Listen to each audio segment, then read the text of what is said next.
Om Swastiastu. Assalamualaikum warahmatullahi wabarakatuh.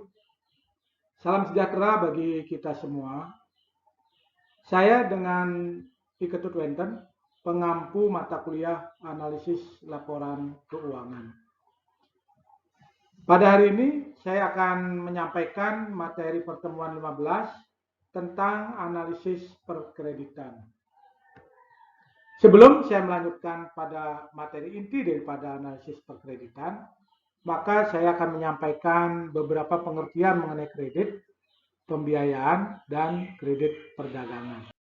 Menjelaskan pengertian daripada kredit, kemudian pembiayaan, dan kredit perdagangan.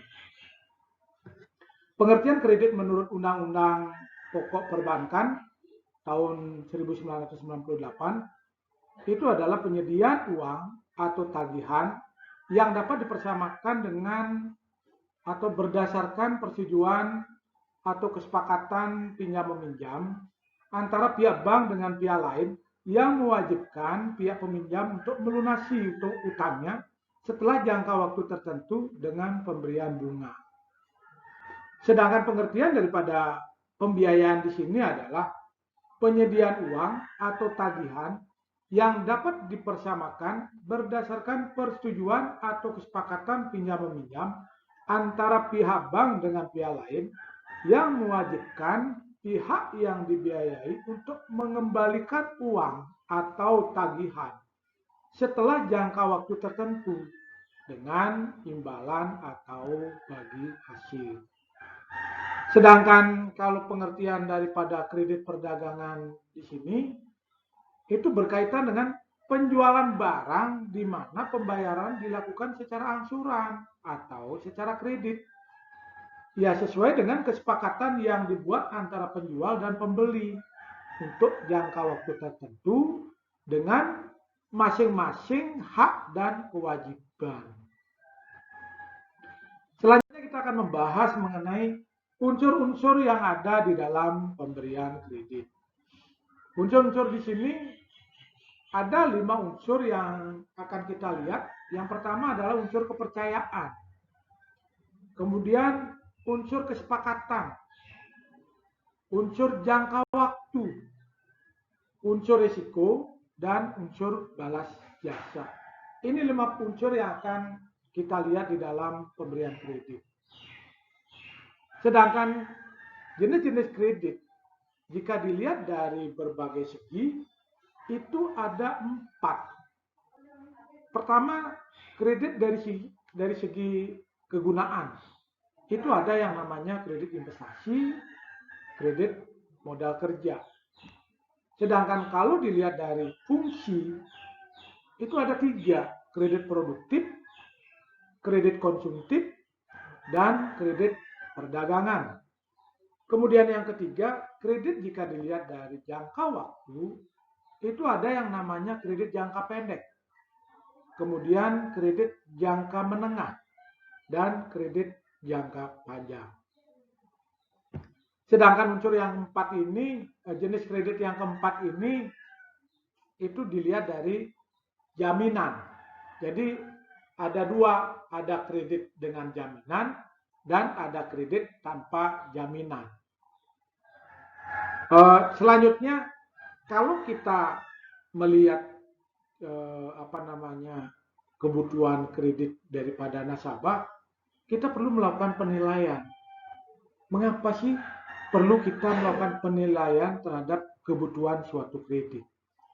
Ada 4 yang menjadi penilaian di sini. Yang pertama, untuk mengetahui jumlah kredit yang kita berikan ini sesuai kebutuhan nggak? Jangan sampai kredit yang kita berikan ini tidak sesuai. Kemudian yang kedua, agar kebutuhan kredit sesuai dengan kemampuan nasabah di dalam membayar angsuran atau membayar bunga. Jadi kita lihat repayment capacity-nya berapa sih? Sehingga pada saat kita memberikan kredit, mampu nasabah ini membayar bunga dan pokok. Yang ketiga, kita lihat kebutuhan kredit disesuaikan dengan jumlah nilai jaminan yang diberikan. berapa coverage-nya dari jaminan tersebut, berapa persen dari kredit yang diberikan. Yang keempat adalah disesuaikan dengan kebijakan bank dan kebijakan pemerintah. Karena setiap bank memiliki kebijakan masing-masing. Saya akan lanjutkan cara dalam menentukan jumlah kredit yang dibutuhkan. Yang pertama adalah kita akan melihat dari nilai jaminan. Jadi untuk melihat nilai jaminan biasanya kita lihat dari laporan independent appraisal. Berapa sih nilai jaminan nasabah? Dari situ kita akan bisa ketahui. Kemudian yang kedua adalah penghasilan daripada nasabah. Penghasilan daripada nasabah ini kalau itu nasabah perorangan dan karyawan, kita akan melihat dari slip gaji. Sedangkan kalau nasabah ini adalah perusahaan, kita akan lihat dari laporan laba ruginya. Yang ketiga adalah kita akan melihat jumlah biaya yang akan dikeluarkan oleh nasabah. Berapa sih yang dibutuhkan untuk pembiayaan kredit? Berapa yang harus dikeluarkan? Sedangkan yang keempat adalah pembiayaan usahanya. Nah, pembiayaan usahanya di sini untuk apa usahanya? Apakah untuk pembiayaan modal kerja atau untuk investasi? Kalau untuk modal kerja, berapa perputaran modal kerjanya? Sehingga kita bisa hitung. Nah, itu kalau dilihat dari pembiayaan usaha. Kalau dilihat dari studi kelayakan, kita akan melihat berapa sih kebutuhan daripada kredit ini. Apakah untuk investasi biasanya kredit dalam jumlah besar atau masuk dalam kredit korporasi atau komersil. Kalau pembangunan pabrik, kita bisa hitung dari atau dengan melihat studi kelayakannya. Yang keenam, kita akan melihat dari analisa rasio laporan keuangannya. Jadi kita bisa melihat kalau kita membiayai kredit pada perusahaan ini, rasio solvabilitasnya seperti apa? Apakah sudah terlalu besar atau belum? Nah, ini kita bisa lihat juga. Kemudian bisa juga kita lihat repayment capacity-nya dari analisa laporan keuangan ini. Nah, kemudian yang ketujuh, cara lainnya. Cara lainnya yang dimaksud di sini, kalau nasabah belum memiliki laporan keuangan, kita biasanya lihat dari proforma laporan keuangannya. Bisa juga kita membuat proforma laporan keuangan dengan melakukan interview terhadap nasabah. Dari situ kita bisa hitung nanti berapa sih kebutuhan kreditnya dan berapa sih kemampuan membayar bunga dan pokok. Itu kalau kita melihat bagaimana cara menentukan jumlah kredit. Kemudian yang berkaitan dengan kelayakan kredit, biasanya ada alat yang digunakan untuk menentukan kelayakan kredit. Jadi ada alat analisis. Salah satunya adalah 5C. Kita akan melihat 5C ini dari segi karakter, capacity, kemudian kapitalnya, kolateralnya, dan kondisi ekonomi.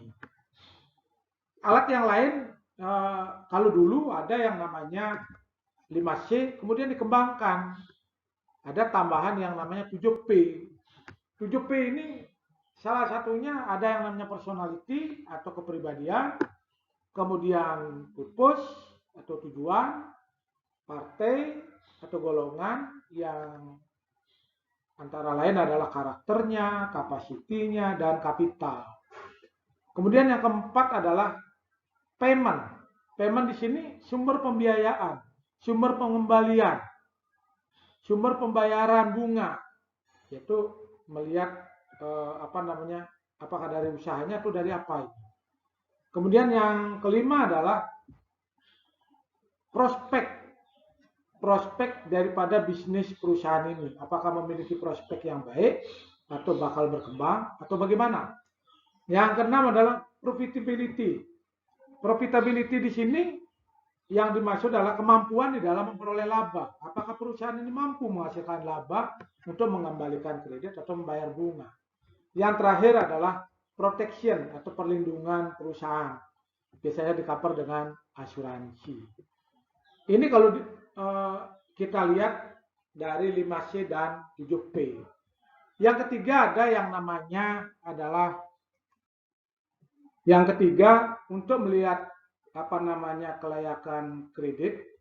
Jadi ada satu alat analisis yaitu studi kelayakan. Jadi di dalam studi kelayakan ini kita bisa melihat dari aspek hukumnya seperti apa. Jadi aspek hukum daripada bisnisnya. Kemudian aspek organisasi dan manajemen, aspek pasar dan pemasaran, kemudian aspek keuangannya, aspek teknis, aspek ekonomi dan sosial, dan terakhir itu adalah aspek AMDAL. Jadi ada 7 aspek yang kita lihat di dalam studi kelayakan. Nah, ini yang dapat saya sampaikan pada hari ini mengenai analisis perkreditan. Demikian saya sampaikan materi pertemuan hari ini tentang analisis perkreditan. Semoga mahasiswa dapat memahami dan mengerti tentang materi yang saya sampaikan hari ini. Terima kasih.